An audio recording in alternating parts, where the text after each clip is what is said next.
Tony, got all money. This is the Sweat Equity Podcast. I'm your host, Law Smith.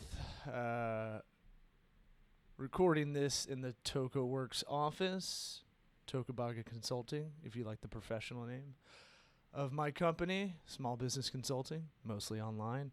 We've got no catch-all phrase, so I don't know how to tell you what we are. We just get shit done. Problem-solving son. Thanks for everybody that's been giving good feedback on this podcast. It's awesome to hear people sending emails in. If you want to email any questions, we'll answer on this podcast. You can email me directly at law@tocoworks.com.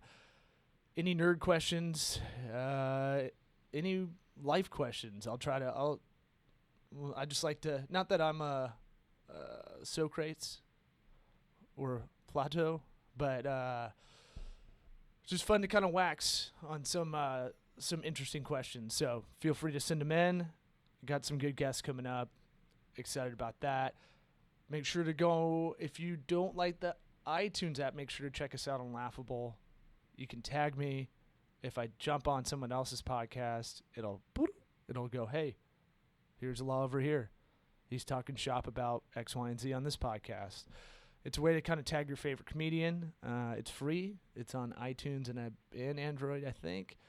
And dude seems a really good guy. I only emailed the guy who's made the app, but he seems like he's on top of it. And I know a lot of other good comedians that are on there. Way better than me at stand-up, but they're on there. Good people. So let's do this real quick. I've got a quick keynote speech from USF to give you.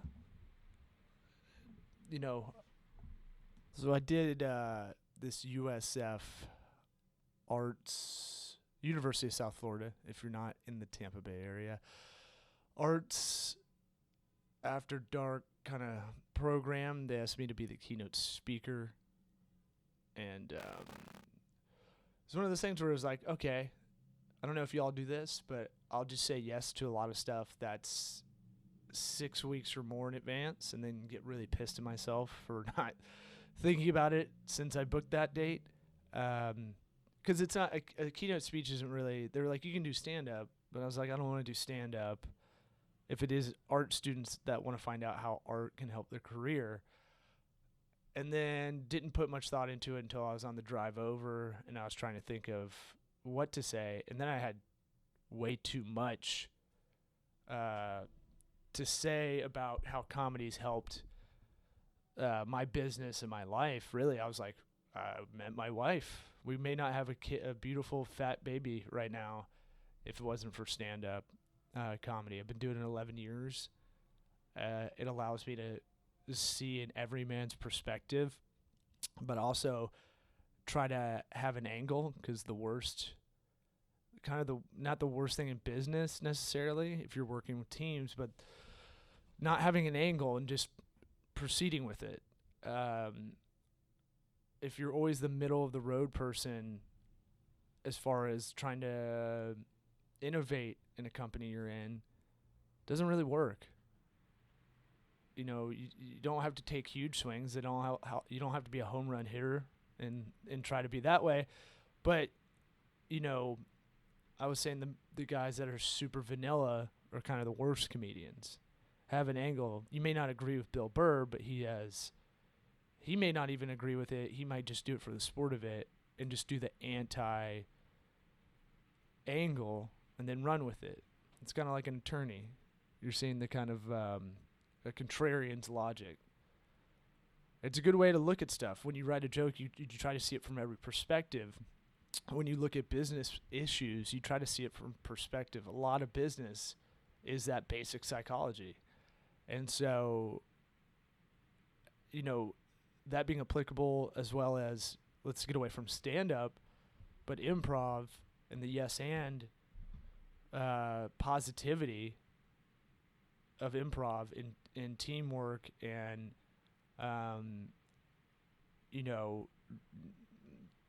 not putting up a shield personality-wise. It's more you let your guard down to get the best overall service out of a skit or out of your company. And I say that's an important thing I learned. I didn't get to it in this keynote. I kind of talked. I didn't know where to go because I was meandering, but it was one of those things where you walk in, it's a ballroom. This happens a lot when you do stand up. You get asked to do a festival or a Comic-Con or something, some kind of like a fetish con, or I don't know. There's this convention for everything, and somehow they want to jam stand up into that as entertainment, like it's a cruise ship. And now cruise ships are kind of legit because they do like themed ones. I want to go on the Skinnerd one day. But you walk in, this is why you need a manager or an agent, because it's like you should be asking all the questions. All right, how many kids are going to be there? What's the room like? I used to have like a checklist because it used to piss me off so bad when you do a gig and then the audio's fucked out. There's not a light on you. It's like a KFC or like a gas station fried chicken red light on you, or music lights. If you do a venue that's music and they don't have a white light, it's very easy to get. And I think eventually at one point I just carried a clamp with me that had a white light that was just bright enough on any bar stage, and I brought my own mic and mic stand that I'm looking at right now with my friend behind me watching me do this intro. But the mic stand is it's $15, and for whatever reason couldn't get one that goes up and down. Anyway, walk into this USF thing, and it's like, okay, well, there's 25 kids that kind of don't know what's going on in a room that seats 180. There's 3 cameras going, which is distracting because I can see everybody. You usually can't see everybody in a comedy club, which is good. You don't really want to, because you're gonna adjust. If I like to play off of the crowd, but sometimes it could be too much if I see that they're not having a great time, and if I'm rusty like I am on stage right now, then it becomes an issue, because it's like, oh, I'm going to just adjust to whatever this person wants, and that's not necessarily the way to go about it. So I walk in to wireless mic. Hate wireless mics. They don't work. Two things that have never really worked for me are wireless mic and starting a video conference on time. The video conference, I've never had someone that's like, it's always just, oh, I've got to download a plugin, give me 15 minutes. Or just someone completely is like, oh, we're doing video? It's like, yeah. Yeah, ho. That's why I asked for a Skype name. So that's why I told you we're doing Google Hangout. Oh, you didn't know what that is? Why didn't you Google Hangout? Find out before the meeting. So I get there. There's a younger guy doing stand-up on stage, which he asked for me to assess his stand-up in this set, in this keynote speech I gave, because I didn't know how to go about it. I get brought up, and the guy doesn't remember my name, which is always great. Always makes you feel good about your decade plus of doing stand-up. And that is what it is. That happens way more than it should. But I don't know. It's interesting. I honestly, once I got rolling, and it starts very slow, and then I start getting into football coach mode, because I think at some point I say, because I won't listen to my own speech, guys. But at some point I say, the arts don't need you. We don't need more artists necessarily. Well, I want more. Don't get me wrong. I want more artists in the world, but they're not necessary, right? We need more engineers, if anything. So when you get out there and you're doing comedy or you're doing whatever you want to do, there's going to be 50 other people like you And I forgot to bring up this thing that when you go to a casting, if you ever do a TV commercial casting, you'll literally walk in a room and it'll be like 20 people that are a derivative of you almost. It's like they tried to clone you, but it messed up. It's strange. It's creepy. And so that's kind of how it is when you want to do something in the whatever, call it art, call it comedy, call it painting, music. You're not entitled to it.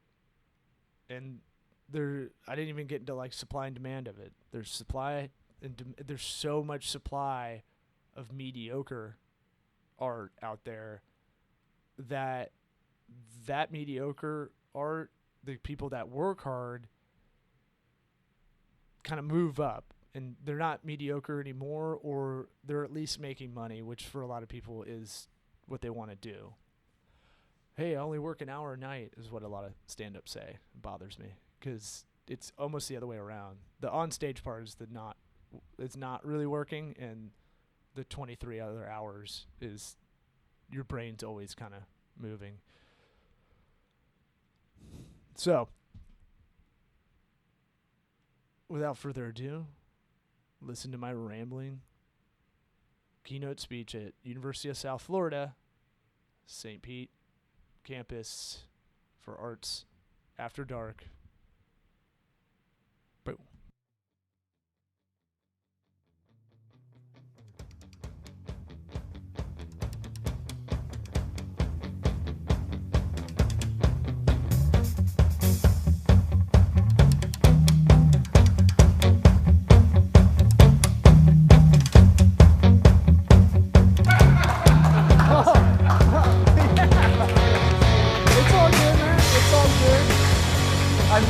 I've made it. It's all good. Why don't we do this? Since I didn't know what I was walking into, and we're just a little bit smaller than a normal AA meeting. So why don't we become friends and let's get right here if we can. And it'll make it more fun. Yeah, the comics too. Yeah. Come on down this way. We're all friends. It's gonna get a little intimate. It's gonna get a little weird. Is this mic good? Is it popping in and out? Yeah. Okay, that's great. Well, I mean, I don't really need it, but is this all right? Okay, this is, wow, keynote speaker. This is it. This is what I dreamed of. I mean, right? There's more people bitching about something downstairs than up here, and this is where 11 years of stand-up has gotten me. No, look, thank you all for coming to this. This is, I don't know how to go about a speech, a keynote speech. I don't think stand-up is the right mode for this right now, because I can see everybody's face. Like, usually when you do stand-up, you can't see anybody. And now I can see all y'all's judging faces. Like, why is retarded Keith Urban on stage? Like, so I want to maybe try to make it advice-driven or some kind of pragmatic advice, and you guys can critique me as I'm going along, because I can't hear how the mic is. But you have a better one in your pocket? No? All right. Hey, it's the same. It's not the same. Do you want to try this one? Yeah. Is that bother? Am I just anal about this? Not the good kind of anal? This one makes you forget people's names, though, so like... This is better, right? This sounds better? The reverberations that are Doing AV. I'm doing my own audio check. I don't know, what y'all... I kind of want to just go, what y'all want to talk about stand-up. I tried to write something on the car right here, but I couldn't. I was trying to turn that off, so way out. Are y'all aspiring comedians? Yeah? That's all? Yeah? Oh, that's all. Yeah, man. How old are you? 21. How long have you been doing it? Since last June. Okay. Do you like it? Yeah. Let's talk about that set, since everybody's... How do you feel? Well, look, so there's a thing about, like, critiquing younger stand-up sets, like, Because eventually you'll go, well, who the fuck are you? Like after like note number 3. So I'm nobody. I've been doing it a while.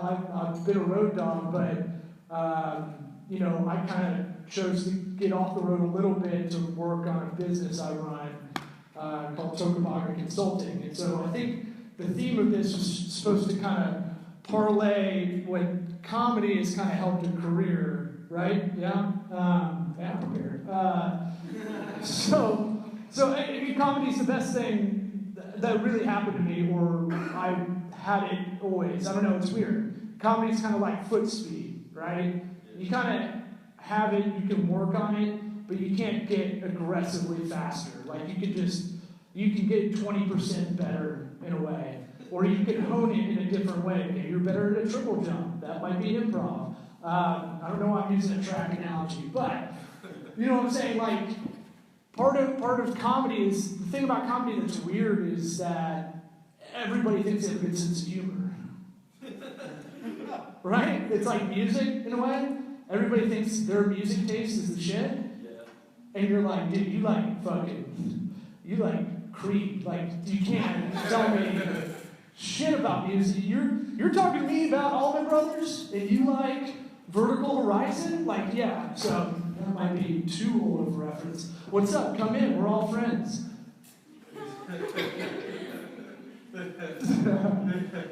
But yeah, comedy is that thing about it's really tough because it's I had a whole thing about duality, right? So comedy's it's really easy and it's really difficult at the same time. Does that make sense? Anybody fucked up in here? Because I'm blowing minds in here. But sometimes it's the easiest thing you'll ever do. And then sometimes it's in a ballroom and there's 90% empty seats and you're struggling because you can see everybody's face. But I'm trying to figure out the through line. Let's go back to your set. How do you feel about it? I give it it was a set. You give it a set, all right? Yeah, it wasn't my best. Is that how USF grades? Hey, you did a history class. You did. But see, this interaction's easy because I have the mic. We can go on this part about talking to the crowd and stuff. It's always easy on my side because I always have the mic. And no matter what, I can drown out everybody. Everybody's scared of being heckled, right? Yeah. It's a big fear. Like if you fuck up and people sense it, they're going to attack you on it. And really, honestly, the game is to wait them out because most people run out of juice. Like there's not a lot of guys that can really yell for like 3 minutes straight about what they want to do. I've never been heckled by someone yelling that's wasted and it had like 3 ping pong back and forth in the dialogue where I was like, okay, well done, sir, checkmate. Like, it's always like, yeah, what you talking about, your dick, let's do it. Like, and it just fades out, he runs out of steam. So there's always this weird dynamic where comedy feels like, stand-up comedy feels like it's a conversation, but it's masquerading as a conversation. It's really a one-way conversation, and it's supposed to feel like this is the first time I've ever thought of these thoughts and talked to y'all about them. So, why do you feel meh about your set? Well, I mean, I want to eventually get off book. Get off what? Off book, not look at my set list. Yeah, okay, that's good. I don't know. Like, I didn't drop my new stuff, Don't drop the new yet. Is that what the kids call it? That new. So, what I would say is, when I was 21 and did stand-up, I started when I was 19, and I did it sparingly. One thing I always had a problem with until kind of my mid-20s is I didn't have enough life experience. To do stand-up and to do anything comedically, are you getting out of here? I have work. I Bullshit. That is a fake uniform you're wearing. No, I saw you, I was like, is she like having problems? You're like, you can't see me if I do it like this. No, tell everybody downstairs to come up here. Wow. Yeah, that's a good sell. So I was always worried I didn't have enough life experience. Like, that's a big thing. I kind of grew up, not in a bubble, but I grew up here in Tampa and, like, just kind of didn't get out of my comfort zone. And you got to have a life worth kind of talking about, something that's interesting, or at least observing crazy shit. Are y'all, did spring break just happen or is it about to happen? All right, so y'all just had some crazy shit that went down, right? Jesus Christ, guys. Is this Freaks and Geeks squad in here? Like, what? Okay, so let's do that. So the worst thing when you're doing comedy is just middle of the road, right? Right? It's because think of every sitcom. It's about contrast. Comedy comes out of contrast, same with drama. That's why you got the smiley face mask and the not so smiley face mask in the theater department. You know what I'm talking about? Yeah. So the contrast creates conflict. So y'all, if you did nothing for spring break, you go so extreme on that, right? I did less than zero. I did nothing.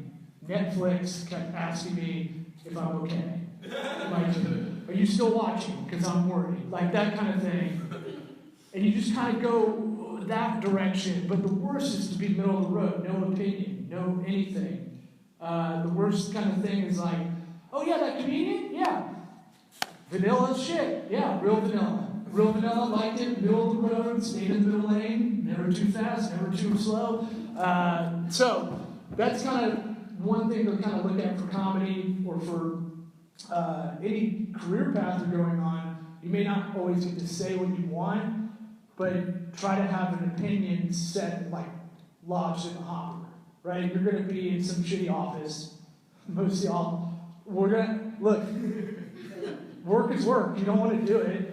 We're going to all be there, but if you kind of make a game out of it and try to make it fun and figure out opinions and try to figure out strategy while you're in the office, that can make it a fun kind of atmosphere. Welcome. What's up? I can't not, see, this is the thing, I can't not talk to everybody that walks in because it's like, you lost? What's going on? Okay, cool. All right, good. You're here. All right, welcome. All right.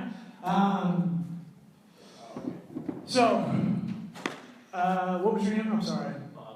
Bobby. Yeah. Dude, you might be too cool for stand-up. I don't know. Like, you're too chill as fuck. Like, I have depression and anxiety. Perfect. All right, you're in. Yeah.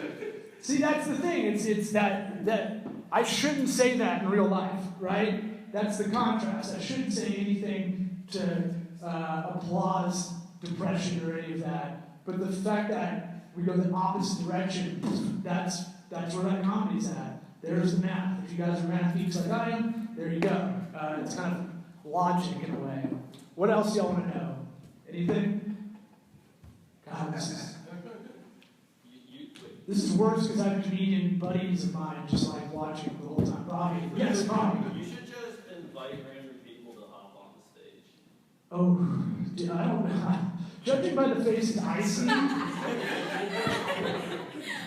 everyone just shit a little bit, like, oh, like kind of a pop, like, oh, shit. Shouldn't have had that mocha.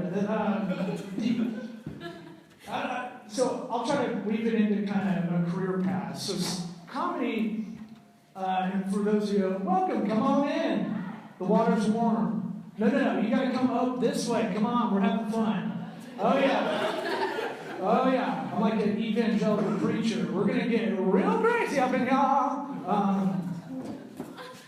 Yeah. Don't worry, it's not like a Gallagher show or anything.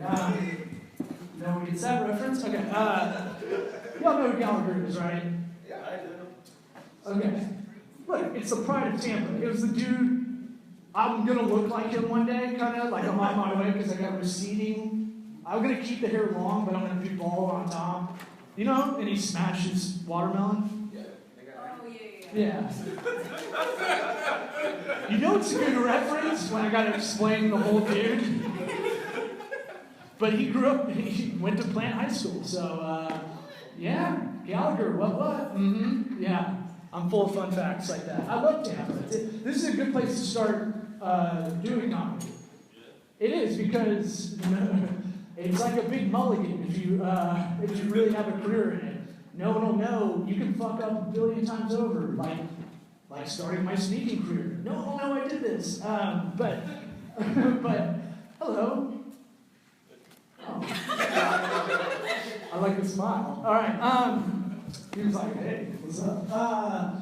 I'd swipe right, sir. I'd swipe right. So,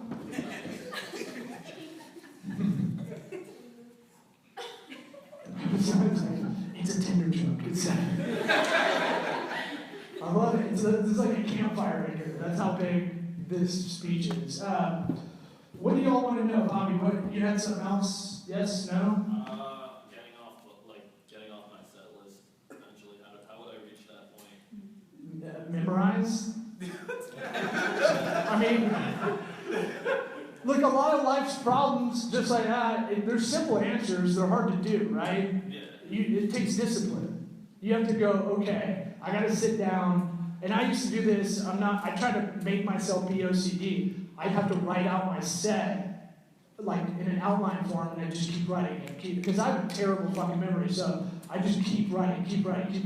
That's how I used to study for tests too. C+ student, but like I just keep writing it out until I couldn't not think about what it looked like on a legal pad, because it's dorky to do that, it's nerdy to do that by yourself. Keep writing out your bits. Just so you can memorize it, but it's fucking 4 times worse when you don't remember it, when you gotta go, what was I talking about? Ice cream, I think. Like that creates that weird sense that you're not putting it into this. So, what else? Any other comedy questions? I wish I was really high right now. What? Bobby. Yes. Okay, so I would like your unsolicited advice on my set, please. I didn't see the whole thing. No. Unsolicited advice on your set. I didn't see the whole thing. And to be honest, get used to comics not paying attention to your set, because we're on our own ass. Because when I walked in here, I was like, oh boy, how am I going to sweat this speech out? What am I going to talk about to 12 people that are like kind of lost maybe? And just thought this is a nice place to sit? I don't know. Like that's where my head was. The suicide thing I kind of liked. What the bit went? Yeah. Something about killing yourself. Oh, killing yourself. Yeah. Yeah. You guys missed it, but it was awesome. It was Gallagher worthy. Awesome. But I like it because it is that very brunt. You're dealing with your issue on stage, right? Yeah. Something in that mania kind of area where your brain is. Yeah. I think that's good. I think it's going to be tough. I didn't see your old set, but I don't know if you do that. If you are talking about something mundane, like just very observational, and then you go to that extreme from one joke to the next, it's going to put a weird kind of tempo, right? Right. If you're that guy, then try to be that guy most of the way through. But really, in the beginning, you just focus on writing jokes. Okay. Yeah, I mean, Twitter is a great tool for that. I know a lot of people shit on like Twitter comics, but I think it's a good tool to get you writing. The thing about writing is you just do it. You just fucking write, right? Yeah. Right? Right? Yeah. Can I have some? All right. It's like the kind of thing.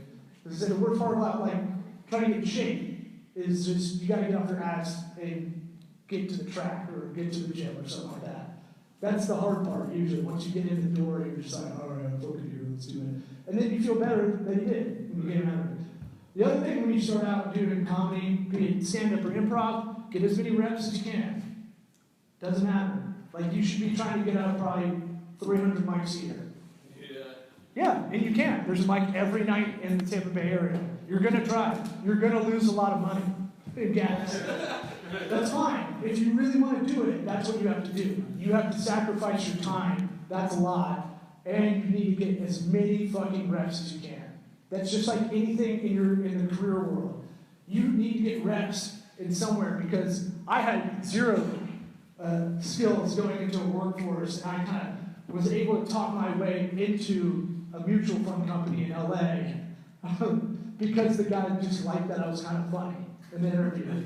I didn't know shit about mutual funds. I didn't know shit about anything about working in an office that's not cool to fart at your desk, like stuff like that. That's like, no, oh, I should have known that. This is like, let's see, I'm 32. I know I look 42, but this was back in the day when you had to print out what you wanted to read online and then take it in the bathroom because the phones weren't smart yet. Yeah, it's fucking dedication, man. Sorry, you're eating. So that's my thing is like, try to get reps, try to get some skill you can do mindlessly, right? If you really have a passion for comedy and you want to learn it and you want to do it, you're going to have to do whatever you can that, hey, maybe you're a great copywriter during the day. That's a great job if you can do that. If you want to be a writer, try to be a copywriter because that's all about economizing words. And a lot of joke writers, it's about getting all the fat off. Am I getting played off like the Apollo? It's like, like if you want to be an improv person, try to have a job that is personable. Because improv's kind of the opposite of stand-up. It's positive, it's yes and, you're with the team, you're always talking, you're building to something in a scene. Where am I at? What do I understand? About 2 or 3 minutes. I'll do this fucking all day. No, but Warren knows. He's heard me just go on a rant for 45 minutes without any response. But I'd say, like, if you really want to do it, it's just like anything in life. Hey, you really want to, when y'all get out of college, you really want to be, there's plenty of people in the arts, right? You're not special. You're not. Like, seriously, like, you'll think you're special, and then you'll get out, and you'll go, oh, fuck, there's like 50 other people just like me out there, so out fucking work them. The ability for y'all to look up shit on YouTube and learn a skill is amazing. I taught myself a lot of shit. That's why I could be a small business consultant. No one sat down and was like, here's how Adobe Illustrator works. I was just like, fuck it, I gotta sit here, because I gotta make money, because I want to do the thing at night that I love. I love stand-up. That's how I met my wife. If I didn't do stand-up, we may have not been married and have a beautiful baby, fat baby right now. So that I have to run out of here and go back home to. But that's the thing, it's like, that's the only real pragmatic advice, and John and Jared will attest to that. You gotta do some grind out shit during the day. You can still do that well too. People think you just have to be have a shit job during the day so you can do whatever at night or vice versa.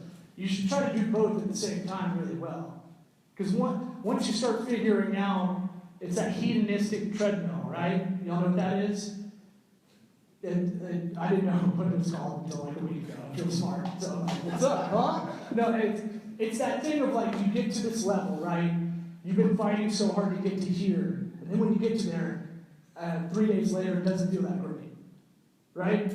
You want to get to that next thing. And that's a good thing. That's not a bad, it shouldn't be called treadmill. It should be a hedonistic stair climber or whatever. But like, that's that thing. That's why you need to have that passion and just always keep inching up and try to make goals and get up there. Plan out what you want to do, write it out on a fucking piece of paper, and I'm done. Thank you all very much. This is a gift. I don't know what's in it, so like, watch out. Fleshlight? Maybe.